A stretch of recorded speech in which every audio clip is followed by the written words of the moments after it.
ये बहुत सुंदर श्लोक है। श्रीमद् भागवतम के 11वें स्कंद के 14वें अध्याय का 25वां श्लोक है। थीम है, क्या भक्ति की अग्नि से ही आत्मा की शुद्धि हो सकती है या आत्मा शुद्ध हो सकती है? तो उसको धारण से, एक दृष्टांत से भगवान कृष्ण स्वयं उद्धव जी को बोल रहे हैं। यथाग्निना हेममलं जहाति महात्मा भातं पुनः स्वं भजते स्वरूपम् आत्मा च कर्मानुशयं विधूय मद्भक्ति योगे न भजत्यथो माम। बहुत स्पष्ट श्लोक है।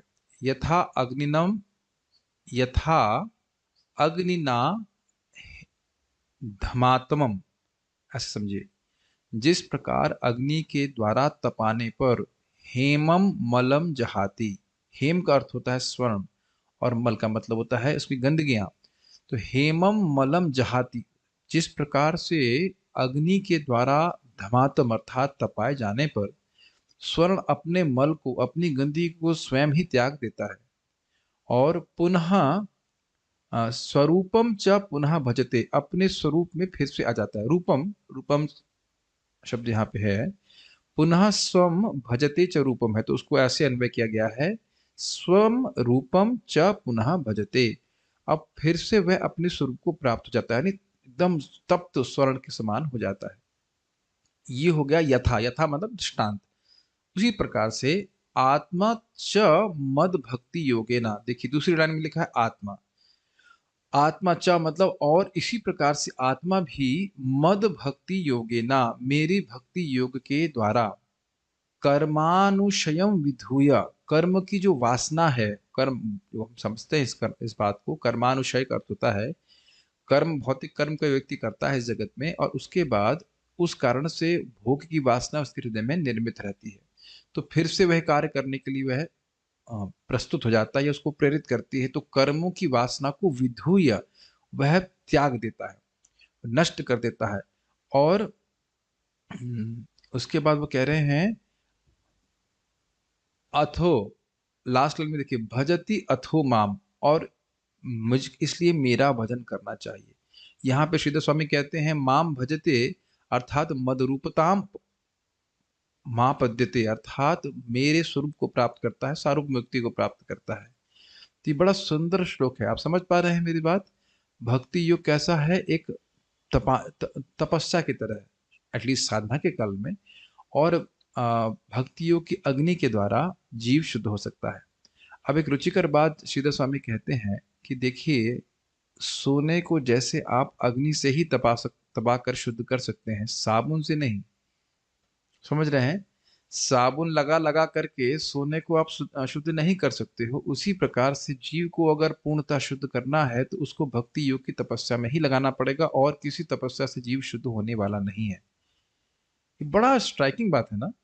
आपके पास सोना हो, आप कहें कि उसको हम साबुन से रगड़ेंगे तो साबुन नहीं साफ होने वाला है। और आप ये भी जानते हैं कि अगर वह कचरा उसमें अंदर तक मिला हुआ है तो साबुन से बिल्कुल भी साफ नहीं होने वाला है, फिर वह उसमें अंदर ही रह जाएगा। और दूसरी बात यहाँ बड़ी सुंदर सीखने वाली है कि जहाती, वह स्वयं ही त्याग देता है। समझ रहे हैं? सोने को तपाया जा रहा है तो सोना मैल अपने आप ही त्याग देता है, छोड़ देता है मैल, क्योंकि स्वरूपतः सोने में मैल का कोई स्थान नहीं है। समझ रहे हैं? उसी प्रकार से एक जीव में भोग की वासना का कोई मतलब नहीं, वो उसके ऊपर ऊपर की एक लेयर है।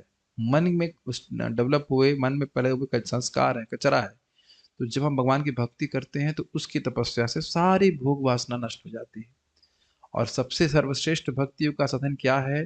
भगवान के नाम का जप। भक्ति योग, भक्ति योग, भक्ति योग धना, भक्ति योग कृष्ण नाम श्रवण क्रंदन।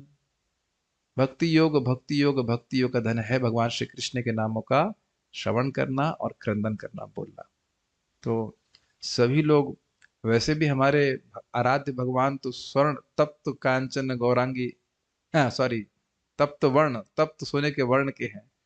तो इसलिए इस सोने के बिजनेस में सबको आना है, and everybody has to get purified, और इन सारी वासनाओं को त्याग करके भगवान की सेवा करने के योग्य बनना। हरे कृष्णा। एक चीज मैं बताना भूल गया। चक्रवर्ती पाद क्या कहते हैं? चक्रवर्ती पाद कहते हैं कि यहाँ पे स्वर्ण का अर्थ ये है कि भक्त भक्ति योग के द्वारा शुद्ध होकर के आध्यात्मिक जगत जाता है और आध्यात्मिक जगत में अपनी आध्यात्मिक स्वरूप को प्राप्त करता है, जिसकी तुलना शुद्ध स्वर्ण से की जाती है। वो एक अलग एंगल भी देते हैं कि स्वर्ण से क्यों कह रहे हैं कि आध्यात्मिक जगत में जाता है तो वह एक शुद्ध आध्यात्मिक शरीर प्राप्त करके भगवान की सेवा के योग्य बनता है। So it's all in store for you. प्रभु जी, I don't like this chanting, it is not suppose to feel good. तपस्या का मतलब ही है कि it is not suppose to feel good. I don't feel like chanting. Would you like to go back to Godhead? That is the question. क्या हम भगवान के पास जाकर के हमेशा हमेशा के लिए अपनी सारी समस्याओं को सॉल्व करना चाहते हैं? अगर हाँ, तो हमें इस तपस्या के लिए तैयार रहना पड़ेगा, उत्साहित भी रहना पड़ेगा। ये नहीं कि रो रो के करें, उत्साहित भी रहना पड़ेगा। यद्यपि ध्यान दीजिएगा, यद्यपि हमको अच्छा नहीं लग रहा, फिर भी भक्त उत्साहित है कि आगे रिजल्ट बहुत अच्छा है। Okay, so this is another angle to that. Hare Krishna.